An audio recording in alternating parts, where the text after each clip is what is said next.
গতকাল রাজধানীর সেক্রেটারি পুলিশকে ধারালো চাপাতির আঘাতে আহত করা ছিনতাইকারী চক্র গ্রেপ্তারে অভিযান চালিয়ে মোহাম্মদপুরের শীর্ষ সন্ত্রাসী এক্সেল বাবু এবং আবু সাইদ সহ মোট 6 জন ছিনতাইকারীকে গ্রেপ্তার ও ছিনতাইকারীতে ব্যবহৃত একটি মোটরসাইকেল ও একটি সামুরাই উদ্ধার করেছে র্যাব 2। গতকাল 16 জুন 2026 আনুমানিক 16:45 ঘটিকায় রাজধানীর আদাবর থানাধীন সেক্রেটারি 7 এলাকার একটি বিকাশের দোকানে ঢুকে বিকাশের এজেন্টকে প্রকাশ্যে চাপাতি দিয়ে কুপিয়ে তার কাছে থাকা 3 লাখ টাকা মোবাইল ছিনতাইয়ের ঘটনা ঘটে। প্রাপ্ত তথ্যের ভিত্তিতে আদাবর থানা পুলিশ তুরাগ হাউজিং এলাকায় ছিনতাইকারীদের আস্তানায় অভিযান পরিচালনা করতে গেলে ছিনতাইকারীরা দেশীয় অস্ত্র নিয়ে পুলিশের উপর আক্রমণ করে। ছিনতাইকারীদের চাপাতির আঘাতে আদাবর থানার অফিসার ইনচার্জ জাহিদুল ইসলাম এবং এসআই তরুণ গুরুতর আহত হয়। আত্মরক্ষার্থে পুলিশ পাল্টা গুলি চালালে আমির ও রুবেল নামে 2 ছিনতাইকারী গুলিবিদ্ধ হয়। তাৎক্ষণিক অভিযানে আমির, রুবেল সহ মোট 6 জন ছিনতাইকারীকে আটক করে পুলিশ।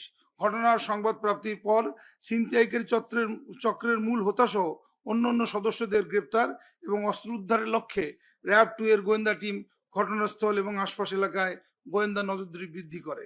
পরবর্তীতে 16 জুন 2026 তারিখ মধ্যরাতে গোয়েন্দা তথ্যের ভিত্তিতে র্যাব 2 এর আভিযানিক দল রাজধানীর মোহাম্মদপুর ও মিরপুরের পীরেরবাগ এলাকায় সাঁড়াশি অভিযান চালিয়ে মোহাম্মদপুরের শীর্ষ সন্ত্রাসী ফরিদ আহমেদ বাবু ওরফে এক্সেল বাবু এবং কবজিকাটা আনোয়ার গ্রুপের second in command Abu Saeed, Rashed Khandakar, Mohammad Milton, Mohammad Tousif, Mohammad Tariqul Islam সহ মোট 6 জন ছিনতাইকারীকে গ্রেপ্তার করতে সক্ষম হয়।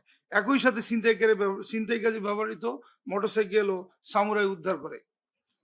এ সংক্রান্ত বিষয়টি থানায় মামলা করার প্রক্রিয়াধীন রয়েছে।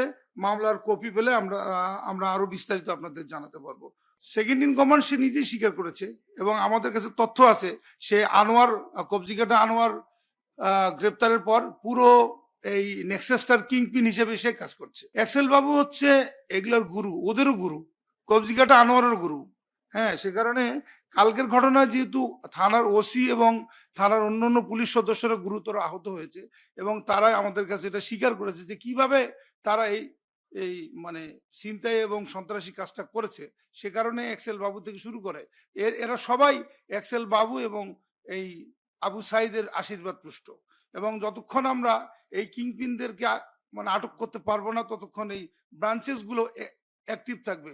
এ কারণে আমরা একটু অ্যাগ্রেসিভ পুলিশিং করতে চাই, আপনাদের সহযোগিতা চাই।